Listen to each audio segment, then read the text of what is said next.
America और Europe के नागरिकों से बहुत बार संवाद करते हुए मुझे जो बार बार सुनने को मिला है वो पता है क्या है? वो कहते हैं यूरोप और अमेरिका में 3 W अनिश्चित हैं, जिन पर कभी भरोसा नहीं होता।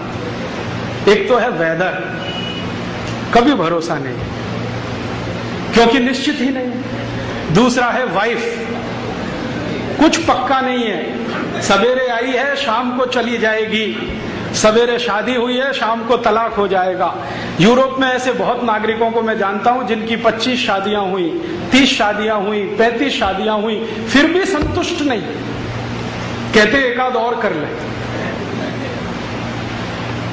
वाइफ नहीं है माने पक्का नहीं है, सवेरे है शाम को रहेगी, पक्का नहीं है। तो वेदर, वाइफ, और तीसरा है वेल्थ, धन संपत्ति का पक्का नहीं है। आज सवेरे आप करोड़पति थे, शाम को नैस्डैक गिरा तो रोडपति हो जाए, कंगाल हो जाए, भिखारी हो जाए। भारत में ये तीनों ही निश्चित हैं। वेदर भी निश्चित है, वाइफ भी निश्चित है, वेल्थ भी निश्चित है। वेदर तो इतना निश्चित है जिसकी कोई कल्पना नहीं है। हम आंख बंद करके छोटे बच्चों को ये कहते सुनते हैं, ये रे पाऊसा तुला दे तो पैसा, पैसा झाला खोटा, पाऊस आला मोटा। ये मराठी की एक कविता है। बच्चे गाते हैं महाराष्ट्र में बारिश आओ जल्दी आओ, और वो उनको मालूम है किस महीने में गाना है, और ज्यादातर बच्चे गाते हैं उसके 2-3 दिन में बारिश आ जाती है, क्योंकि उनको समय का पूरा ध्यान है कि ये समय है, अब बारिश आने वाली है, गाओ। हमारे देश में मौसम की इतनी निश्चिंतता है कि मैं भारत में 3 लाख किलोमीटर का प्रवास कर चुका हूं पिछले 10-12 वर्षों में। छोटे छोटे गांव में ऐसे लोग मैंने देखे हैं, वो बादल की तरफ देखेंगे, राजीव भाई 10 घंटे में बारिश आएगी। मैं कहता हूं यार तुम्हारे पास कोई सैटेलाइट है क्या? ये कैसे तुमने बता दिया 10 घंटे में बारिश आएगी?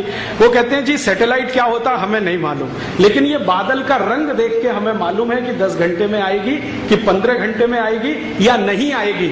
और हमारा करोड़ों करोड़ों रुपए का सैटेलाइट हर रोज फेल होता है। वो बोलता है कि आज कोटा में 24 घंटे मूसलाधार होगा, आज दिन में एक बूंद भी नहीं गिरी है।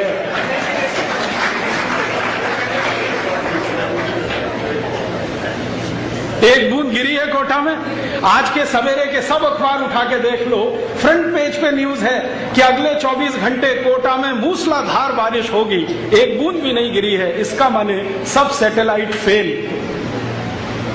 एक सैटेलाइट 400 करोड़ का बनता है, वो फेल है।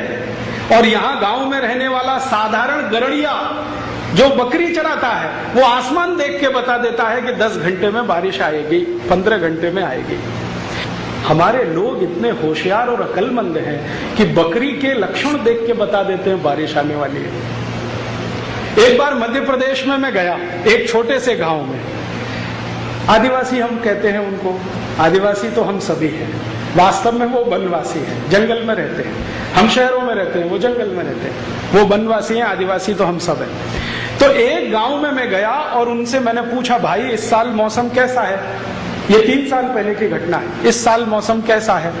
तो सरपंच ने थोड़ी देर ऐसे देखा एक पेड़ की तरफ, 15 मिनट के बाद कहा कि मौसम इस बार सामान्य है। मैं पूछा कैसे? तो उसने कहा ये पेड़ देख रहे हो ना, इसमें कोयल का घोंसला देख रहा हूं।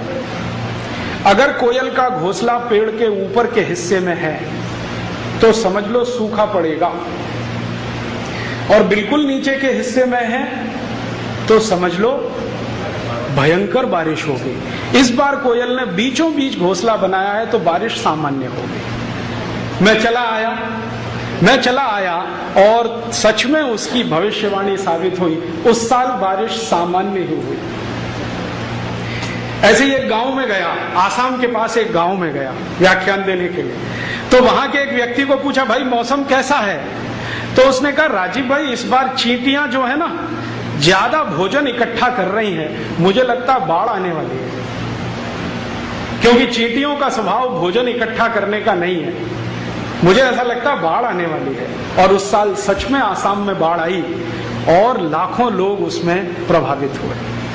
हमारे लोगों को इतना हुनर और ज्ञान कि चींटी को देख के बता दें कि बारिश कैसी होगी, पक्षियों के घोंसले देख के बता दें बारिश कैसी होगी, जानवरों के व्यवहार का परिवर्तन देख के बता दें बारिश कैसी होगी।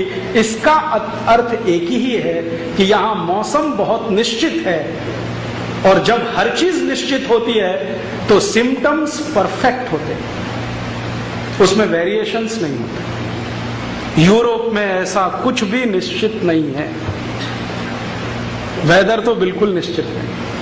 भारत और यूरोप का अंतर अभी शुरू हो रहा है, वेदर बिल्कुल निश्चित नहीं। वाइफ यूरोप में तो वो सोच ही नहीं सकते हैं कि एक पत्नी के साथ कभी एनिवर्सरी मनाने को मिले।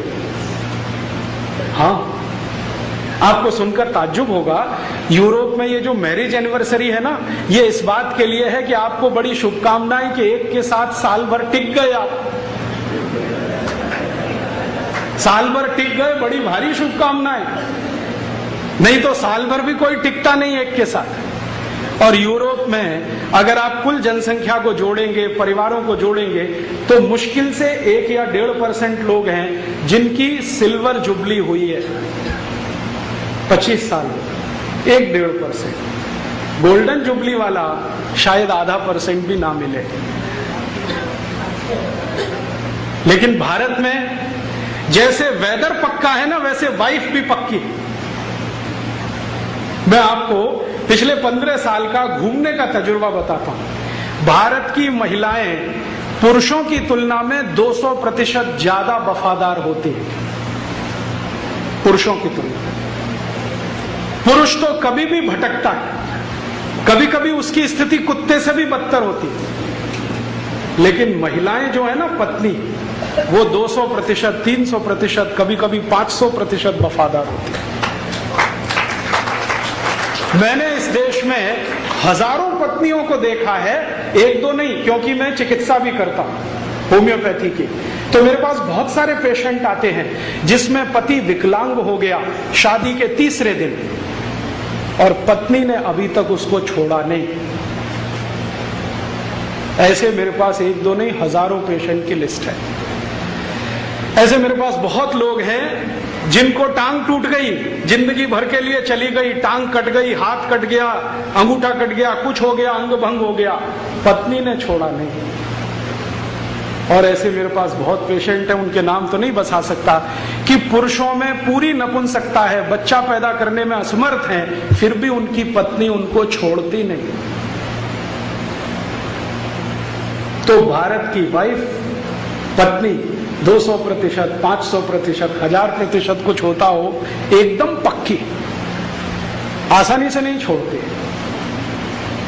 और इतना ही नहीं है, वो तो कहती है जी 7 जन्म का साथ है अब तो, ऐसे कैसे छूट जाएगा। तो यहां वेदर भी पक्का है, वाइफ भी पक्की है, और वेल्थ भी पक्की है। धन संपत्ति के बारे में हमारे देश में एक बहुत महान बात कही गई है। हमारे